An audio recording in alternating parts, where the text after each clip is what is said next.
Kitchen को आपण मानक स्वागत जणाउछि। आज आमे प्रस्तुत करिबा भेंडी आलू आंबुलर झोल। एहाकू आपण गरम भात सहित खाइले बहुत ही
एथिरे आवश्यक अनुसार पानी ऐड करी नेछि।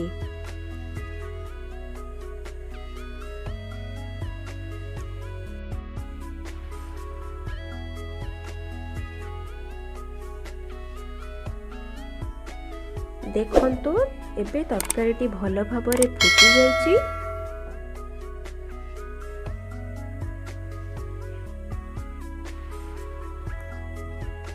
एथिरे आंबुल को ऐड करी नेछि। वर्तमान भेंडी को मध्य ऐड करी नेउछि ओ एहाकू 1 मिनिट मीडियम फ्लेम रे कुक करी नेबा। भल भाबरे सब किछि कुक होई जाइछि। वर्तमान आमर भेंडी आलू आंबुल तरकारीटी रेडी होई सारिछि। जदि मोर एही रेसिपीटी आपण मानकु भल लागिला तेबे मो चैनल मामा ओडिया किचन को सब्सक्राइब करि दियंतु और सब्सक्राइब पाखरे थिबा बेल आइकन को क्लिक करि दियंतु जहा द्वारा मो अपलोड करूतबा वीडियो रो नोटिफिकेशन आपण माने पाई परिबे।